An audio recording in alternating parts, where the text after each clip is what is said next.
Hi, this is Cristy with Heart to Heart Creations. If you're new here, welcome, and if you're returning, welcome back. If you like my content, please like, comment, and share.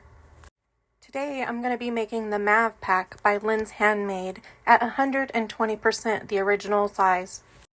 For more information on this pattern or the items that I've used to make these creations, please check the description. For some of this footage, I've used the Timelapse feature.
guys, I thought I would bring this back to a regular video instead of like warp speed.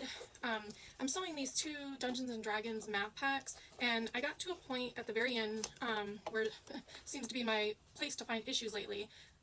The part, I forget what part number or what they call this part, but the one that you attach your back strap to, I must have not gotten it all the way in on one of my steps because I can see it's out here. So if I were to finish it like that, that's not only is it not stable, I mean it's very compromised.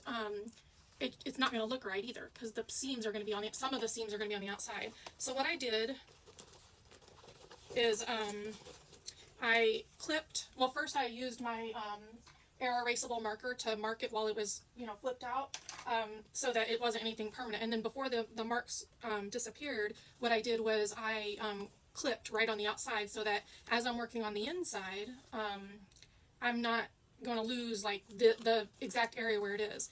This one I messed up a little bit. It was easily, I mean, not easily fixed, but I mean, it's still, I was able to fix it. It's not a huge issue. But I was able to get it lined up to where it was doing pretty well.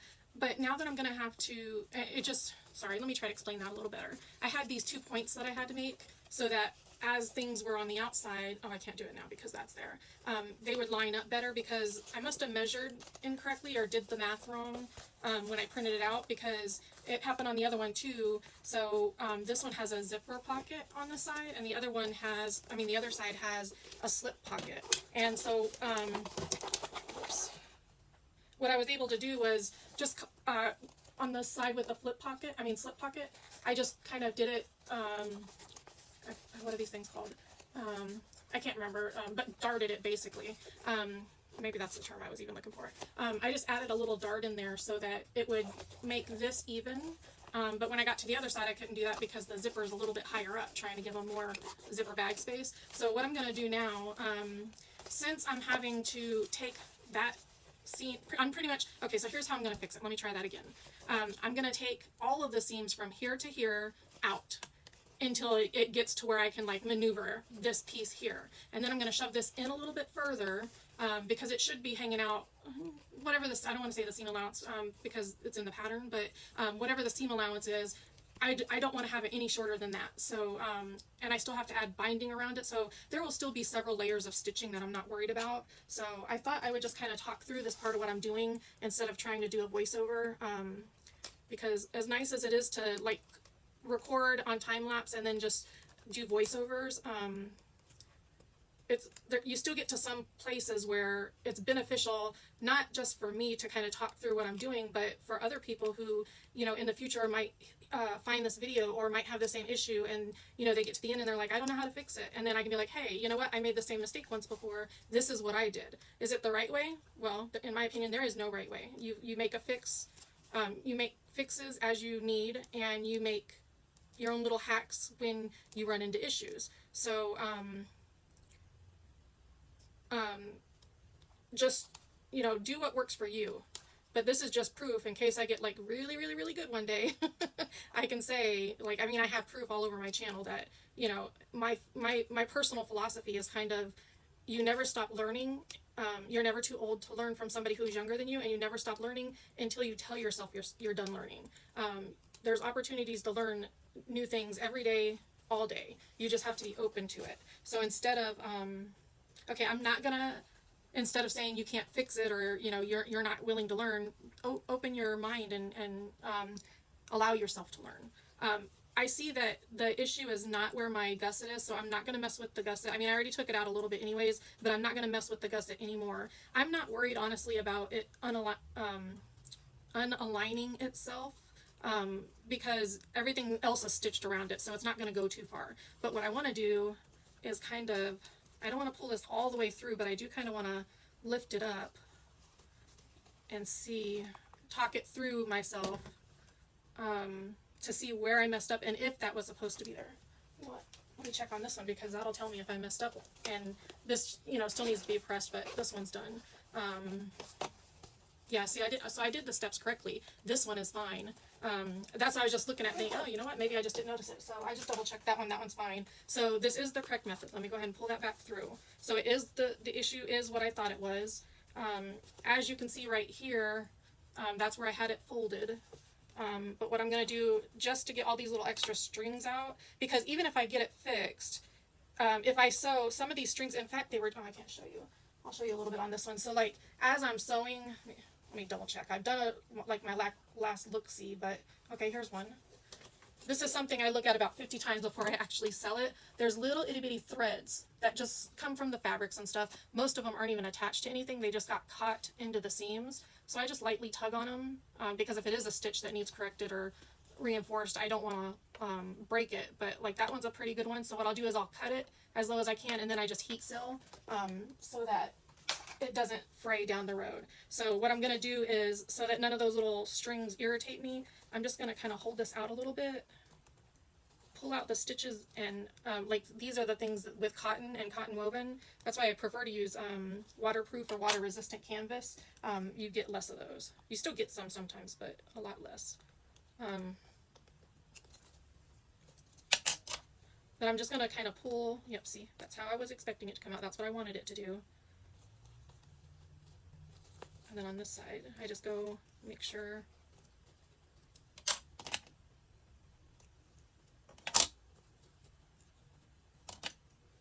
Sorry, I didn't realize. I'm so used to doing time lapse where I don't have to worry about how loud I'm being that I forgot about, especially like those of us that oftentimes will catch up to our YouTube videos at night when we can't sleep. We have our AirPods in and that can hurt sometimes. Okay, let me put another clip here. And another thing I do, just since I'm talking anyways through this part, I have two clips here that I knew exactly where I wanted, and I wanted to try to keep those dart type things. I'm not sure if that's what they're technically called at this point, but I have these clips facing one way, and then this one is facing another way, so that when I'm looking at it, my mind is, why is that different? And then I'll remember. I was going to voice over and say that in another spot, but now I won't have to do that. I'm trying to do as little voiceover as possible. You know, maybe add a little music or something. I like when it's not a tutorial. I like when I'm watching somebody's videos if I don't have to worry about listening to a lot of voiceover. I think I do fairly well with editing it so that it's not really like choppy and like not like some of them you'll listen to and it blares in your eardrums or you can barely hear them talking. I think I've kind of played with my settings enough in my editing that I kind of know where to adjust the volume to. I am going to go ahead, this is starting to fray right here. I mean, not fray, it's coming out because I took it out, but I'm just going to take it, I'm just lightly taking my finger down to, you know, where sometimes when I go over multiple layers, I'll go back and forth a couple times just in case it skips a stitch. So I'm just going to kind of pull that out. Okay, that was perfect. Just because I don't want that thread sneaking through anyways because it was really loose. So, all right, and then I can still use my center markings to line it all up.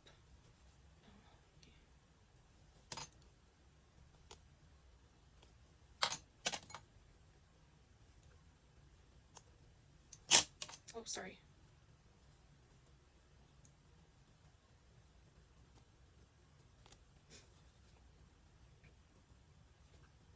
Okay, I'm not going to worry too much about those. I will trim those last couple down though.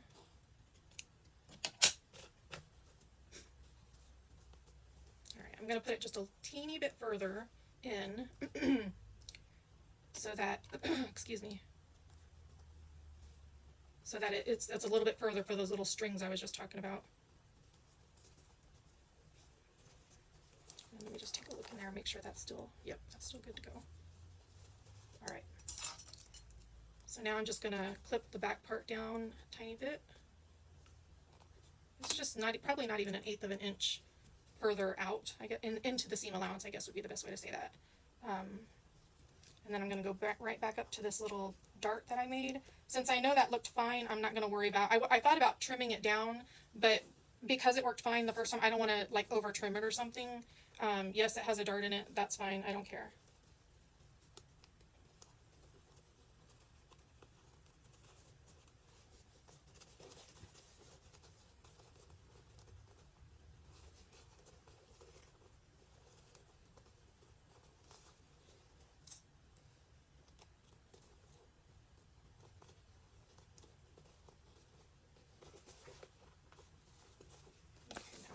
around this way.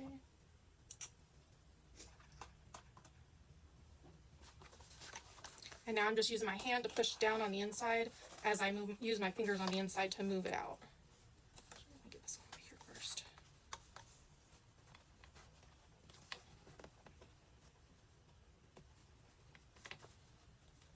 There you go.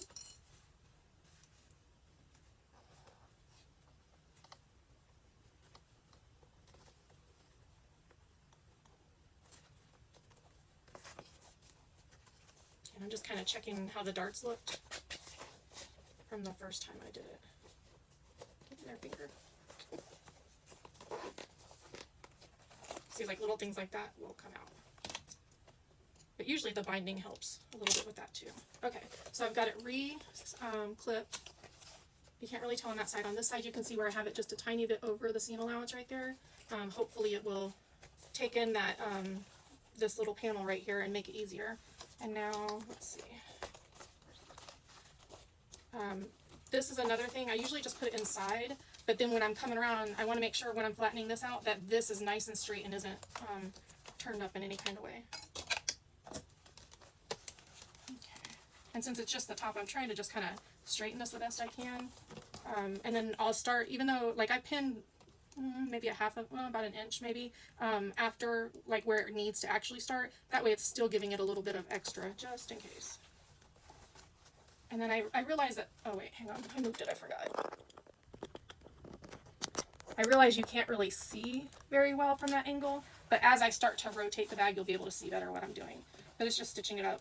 I may do a tutorial on this, just not using measurements or anything, but just to kind of make a tutorial for my YouTube.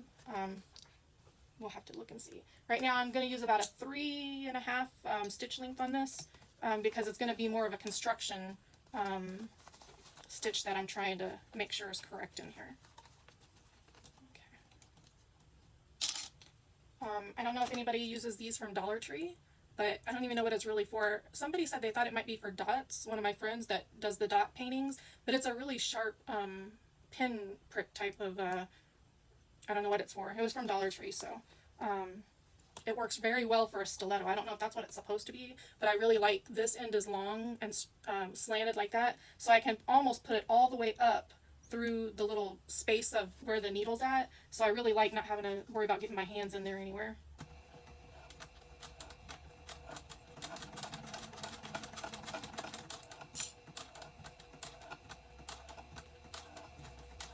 You heard a little bit thicker right here. I swear I dropped more of these than I actually use. I'm just going to pull that a little bit straighter.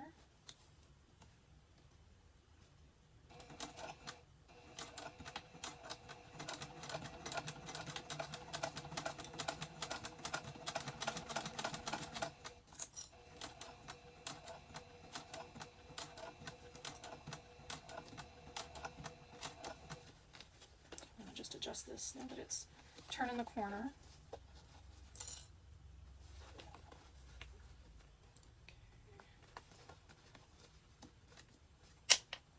Sorry.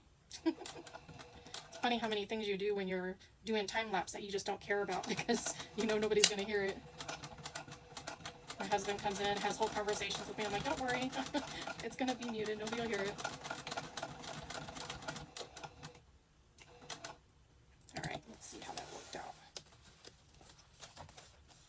Barely got that back in there. Let me see that a little closer.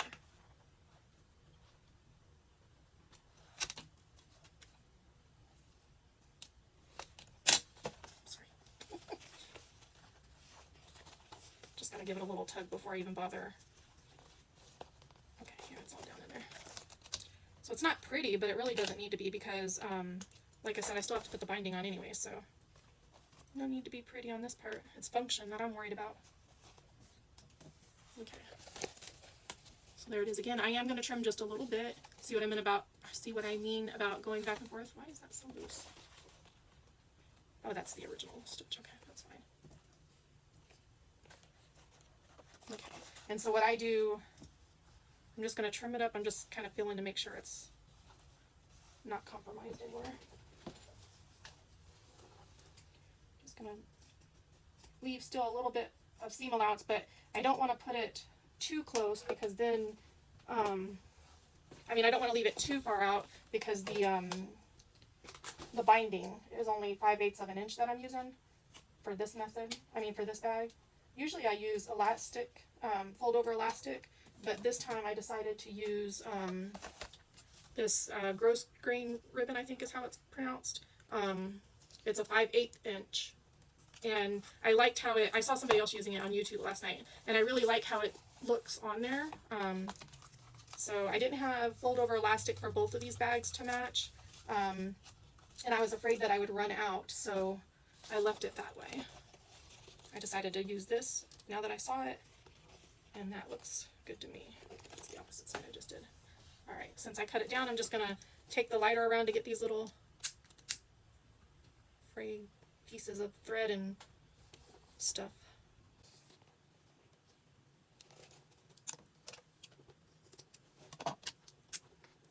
Not all materials you can use lighter to heat seal it, so before you do that, make sure you're using things that are compatible. You can't do it with like cotton thread, I was told. I don't use cotton thread, so it's not something I have personally tested or looked into past somebody saying you can't do it. Like this right here, where it sticks out, I'm just going to trim it down to match. I believe that's what the instructions say to do as well. But that way all of my binding is in one area.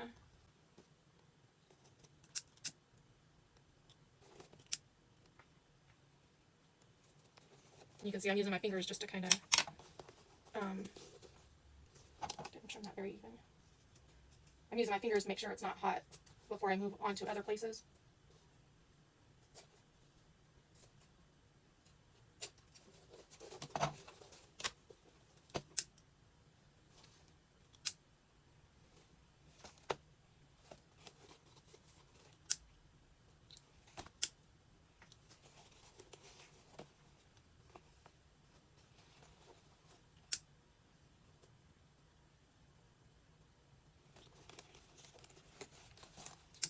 Even though I'm doing this in the binded method, these little pieces of thread can still poke through the binding too. So if you're not careful, opposite corner.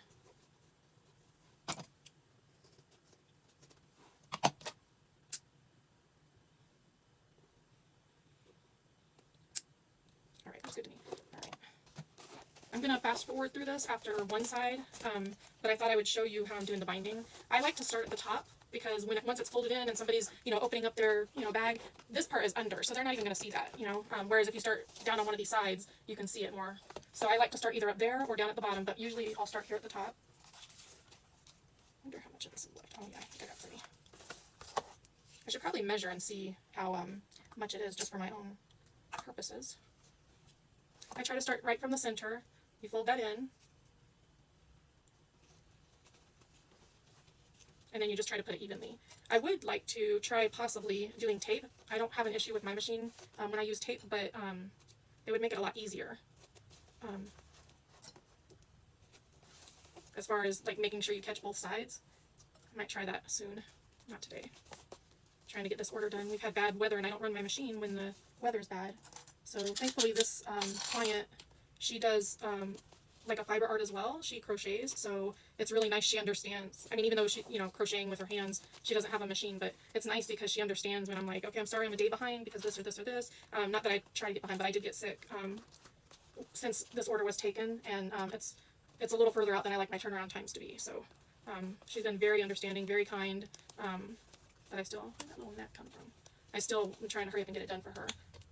The reason I'm doing 2 bags, she only ordered 1, but I was explaining the materials I had. She ordered at a farmer's market that I set up and vended at, and I was explaining some of the her favorite color. I believe she said was purple. If not, I know it's one of her favorites, because that was what I have. The notes are like purple and then a heart, meaning that's like my favorite color is purple as well. So I usually will notate that, if they mention what their favorite color is. Sometimes I throw in little freebies. So if I throw in a little freebie with an order, I like to have that information on hand.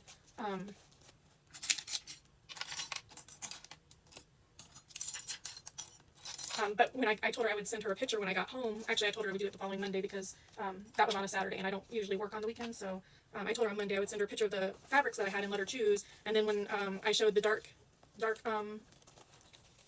purple compared to light purple, she was like, ooh, I don't know, that's a tough decision. I said, well, you know what, I've been meaning to make me a bag anyways, and I do like to make bags 2 at a time. That way, you know, it doesn't take much longer in the grand scheme of things, unless you have issues, of course. But then that way I have another option too when I list it in case somebody else wants one. I can say, oh, I have this one already made, do you like it? And it just helps with getting stock on your whatever platform you sell on. I'm going to cut that down.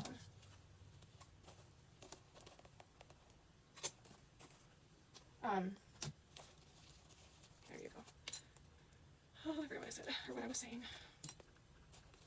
But anyways, so I gave her 2 options, and I told her, I said, well, if you don't mind waiting a tiny bit longer, then I'll make 2 at a time. And I carefully chose each little piece that I was working with to not just be something that I thought looked good together, but also to incorporate having that extra bag, either for myself or for my inventory. So I'm excited. I can't wait for her to see it and give me feedback on what she thinks. Okay, so now I'm at the end, and what I'm going to do is I'm going to go about 1.5 inches, 2 inches past that. I like to cut it on a diagonal. I don't know where I heard that, but I heard it's good to do that when you use gross grain ribbon. And it also makes it easier and not like one big bulk seam. So, alrighty. So then I folded it under, and now I'm going to fold it under again. And first I'm going to go ahead and do one more clip. And like I said, I try to make them even. It's just for appearances. I'm taking that one off, and then instead of removing this one, I'm just going to slide it. Come on, baby, get back in there. I accidentally let it go. And like I said, it doesn't really matter if it's pretty necessarily, because nobody's going to be able to really see it. It'll be the top of the book bag, but I still try to make it look as good as I can. I think I cut that one down a little bit too. I mean, I think it's a little bit too long. Just trimmed off about 1/8 of an inch or so.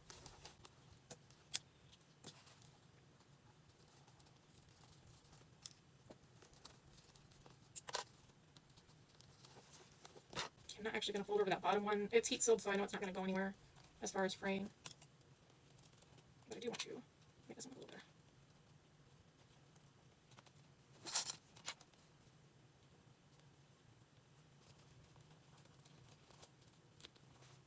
So see, it's a little bit off. I don't know if you'll even be able to see. Hangs down just a tiny bit. I'm not even worried about it. I don't trim that though. It's not supposed to fray, but just to make sure I don't. Alright, and so now I just try to choose a place that's going to be nice and flat for a while. And then I kind of check and see too. Sometimes it's easier to do it this way. Sometimes it's easier to push it down. And of course I think I'm going to, you know what, I just did that last time though. I felt like I had to go back and fix more than I normally do. Get some pop up from here. So I think, yeah, I'm going to switch these around. Because I believe the last one I did one side like this, and then I did one side like this, and the one that I pushed down like this and was going around, could have just been a coincidence, but, where was I at? Right here. Oh, okay, that's right. It could have been a coincidence, but I had to go back, the one that I did pushing it flat, I had to go back and fix, I think, 3 or 4 separate places where I didn't catch underneath stitch as well. So I don't know if it was a coincidence or... Hang on. I think I was not at the spot I thought I was. I was right here. Because I want to be able, you can more easily pull it like this if you need to, or at least lift up and then pull, than if it were upside down. So.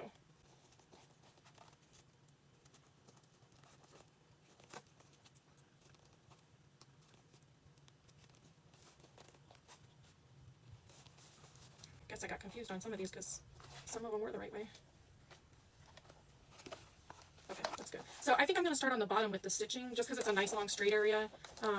I don't want to start up here, which is where I usually try to start because I'm dealing with these little darts. So I want to go there, not necessarily last, but pretty far into the process. It's the only thing I don't like. Maybe I'll do that as a beamer or something next time. Okay, that's upside down. Alright, so I take 2 to 3 clips off, or slide them if I can, so that I can get the presser foot in there. Sometimes I have to go back and forth, you know, just depending on where it is and how I'm getting the stitch started. I'll fast forward through this until you can actually see what I'm working with. Okay, you can kind of see that right there. I'm not going to keep it like that because I have to constantly be moving this, but this way you guys can at least see how I get it started. I have my presser foot right in the middle. I'm going to turn it up to about a 4.5, and then it has enough room, probably about an 1/8, no, probably about 1/4 of an inch right here, I'm going to go up a couple times and then back a couple times. When I go back, this should scoop these just a little bit. And then once I get to where I feel like it's locked in there nice, then I'll go forward again. I'm just making sure that when I'm pushing down on this part here, I'm feeling that this is not bunched up underneath what I'm doing. See?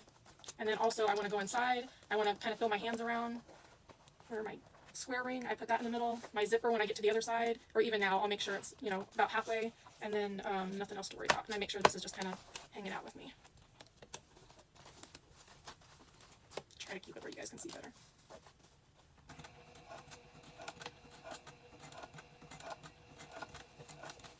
And then instead of just sliding it off, I noticed that a lot of times the clips will like catch on it sometimes. I just kind of lift it and then try to squeeze it. And then I hold as much as I can down, and then I use this pointed edge.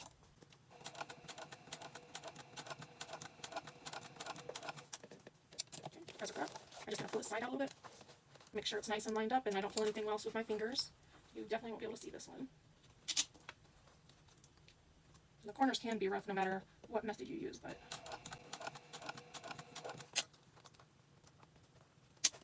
and then sometimes I have to use tweezers as well, especially around the corners. That's when I tend to use it, because it's easier to hold it and guide at the same time. Just want to double check that and make sure nothing's folded up in there. Okay. I thought it's just the little strap I have in the back to connect the D-ring to. I thought that one didn't have a D or a square ring. I was about to say, oh gosh, now I gotta figure that one out. Okay, make sure that D-ring didn't get, or square ring in this situation, didn't get in the way any.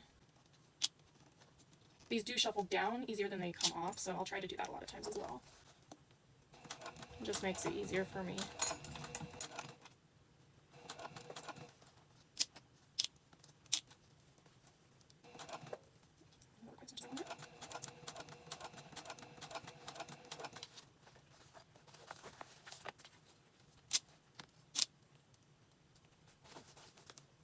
I also use my nails to help me as well. It's going to be kind of resistant a little bit. When I'm coming around to this side, I'm going to make sure I put my fingers up in the gusset part right here and make sure that it's nice and smooth. Instead of pushing down like this, I want to use my hands and kind of roll it as I'm doing it, and that makes sure everything stays in where it's supposed to be and not falling in the way or anything. This is going to be a little bit thicker of a seam right here, so you might hear a difference because this is where the zipper's at. When I hear that sound, I do go back, just because that's where it changed thickness levels. So I usually will go back, and I felt that slip, so I'm going to go back again. Just in case, though, I'll usually go back if I hear anything that sounds different like that, just because, oh wait, is that where I need to be? Yep, I already see that. Okay, I'm on another corner, so I'm just going to use my tweezers. I always double check, especially on corners, if I lift my presser foot so that it helps rotate the piece I'm working on, I always double check and make sure I did put the presser foot down. I've forgotten a few times, so I learned the hard way.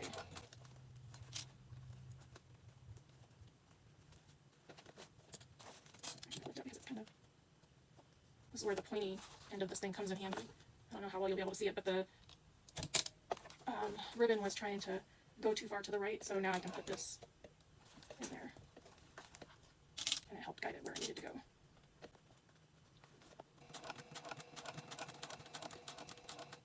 Right now I'm at the part where I combined the ribbon, so I'm going to lift my presser foot up, tuck it in, make sure it's nice and even, as good as you can from this angle.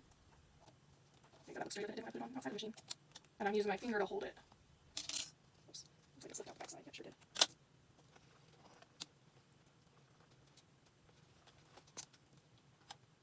I'm pretty sure it's not folded up anymore, but as long as it stitches down fine. Oh, shoot. If I absolutely have to, then I will just cut off from this point, but I think I got it good enough that it'll be okay.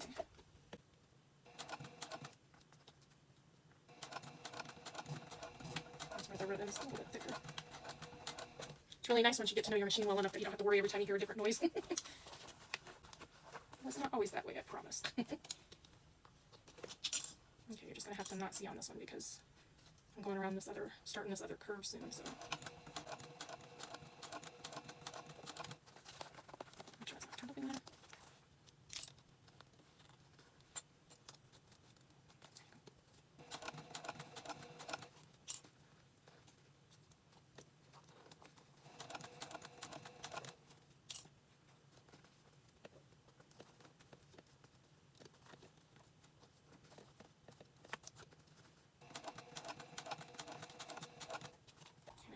back around here. I'm going to go ahead and cut that off. I like to leave it until I get to this side so that I don't forget to pay attention to where my ending's at. And I'll put it just past where I want to actually stop.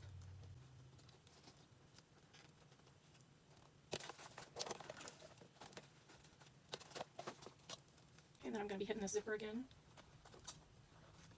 Those are always the part that make me kind of cringe a little bit, even though it's a nylon zipper. Sometimes it still decides it wants to break, so I just go as slow as I can. Sometimes I'll hand crank it. Just make sure that's not. Oops.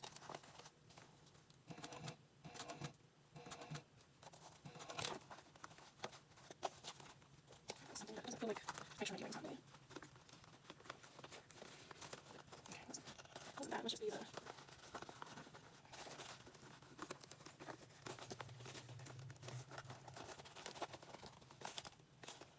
Doesn't feel right, but everything looks right, so.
I tend to skip on the back sides before I even flip it over to make sure I see already here. So I'm going to just continue around a little bit instead of taking it off. I see some here.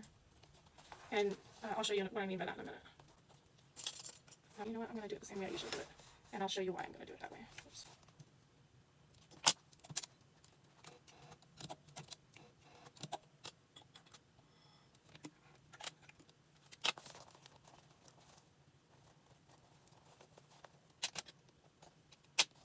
So right here, see how it stitches? And then this part's not caught. So I go around right now and I look at all those different places. This is kind of the part that I really enjoy using, fold over elastic, because sometimes you can just pull it a tiny bit and it'll cover the stitches better. That is one thing I do like about using fold over elastic. And what I'm going to do, I see it has gone off a little bit, so that I can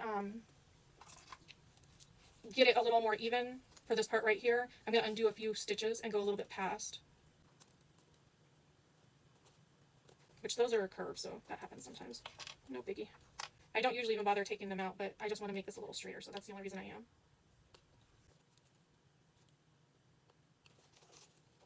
Oh, that's right where that zipper is. I don't think I'm going to take any more out. I don't want to cut it any further either. And since that's behind the gusset, I'm not going to worry about it. There are a lot of things I'm extra picky about, but then I have to keep in mind a lot of the people in support groups and stuff for makers, especially bag makers, those are the ones that I can attest to firsthand anyways, they will tell you, you know, we're so much pickier with ourselves than, you know, Walmart or, you know, even Louis Vuitton. People say they like go into these big stores that are, you know, have, you know, lots of high-priced bags, but if you turned it inside out and looked at it the way that we're looking at it at this point in time right now, theirs would look just like ours. So I try to tell myself that, especially if I'm getting, either if I'm getting tired, or like I'm really worried about hitting a date, you know, to get it to somebody. I really just have to help myself remember that, you know, as a small maker, yes, the quality is important, but so is not being too hard on yourself.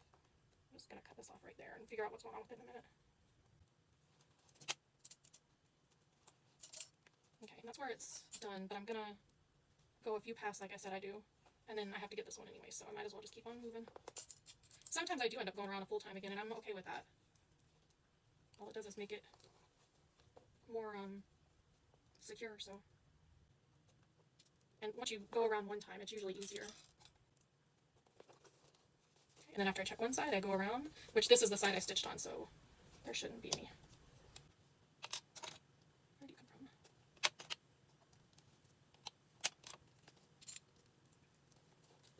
All right. Okay, so I'm going to start right down here, and then I'm going to look and see. I know almost everything is cut on this side, if not everything. No, there's a couple places that I pulled out, that's right. So I'm going to start on this side this time, and just by squishing it down. So let me see, I'll start on this end. And then on this side, where I have the clips now is where I need to go back over, or where I want to go back over anyways. So since I don't want to have to deal with this, I'm just going to keep going from here all the way to here, which I might finish going through and just go all the way around at that point.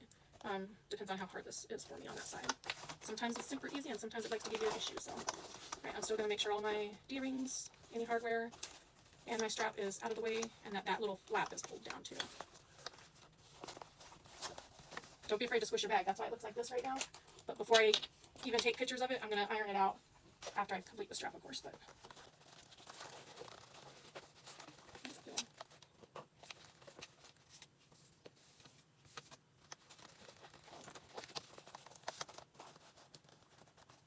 I'm going to start just a little bit back from where I actually want to start. I'm going to go mostly follow exactly where I was stitching, but if it's a place where it's pulled it up a little bit, then I will go to the right of that stitch just a little, if that makes any sense. I'm going to leave that at about 4.5. I'm not going to mess with it.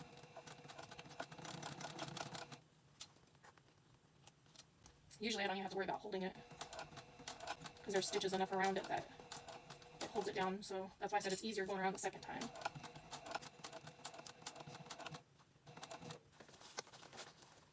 Okay, you know what? I'm going to go ahead and cut off here, just because I want to deal with the curve and something going wrong.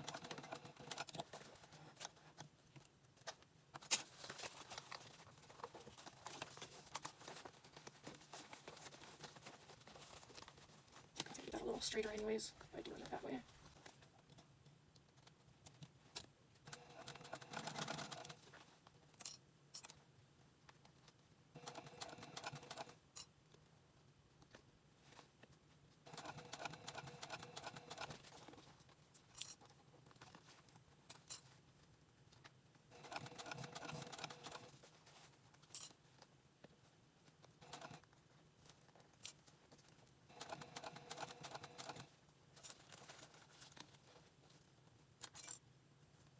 I was about to say, how did I miss all this? And I remembered I took the stitches out.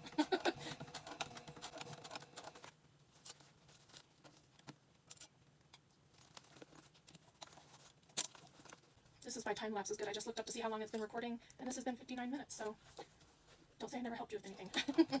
I time lapse for you guys.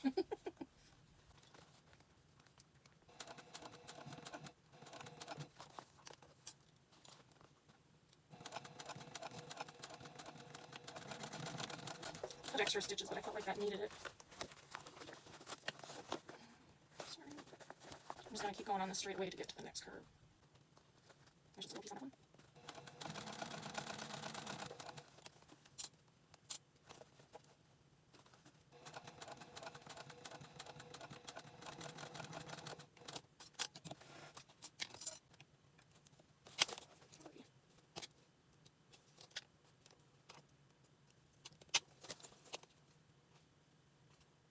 I'm just giving a gentle tug on these strings.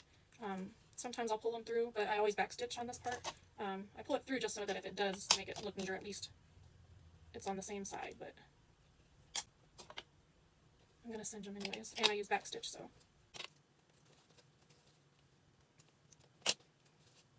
I quite bunched up for some reason. There's enough stitches that it's not going to be a stability issue. Just going to go back over those couple places that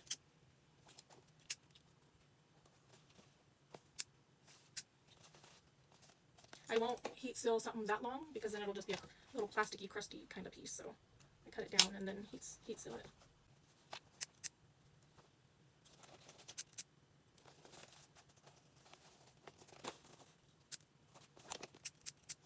Alrighty. So that side's done. This little one right here, I'm going to show you. I'm going to go ahead, since it sticks out enough, I'm going to use my duckbill scissors. I use these a lot for applique in my embroidery. I'm just going to trim it even so it doesn't stick out as that, and then I'm going to heat seal it. Maybe. There you go. Okay. Alrighty, I'm going to record the other side in time lapse, but that's that, and I don't know if I'll come back on or not and talk after I'm done pressing them, but we'll see.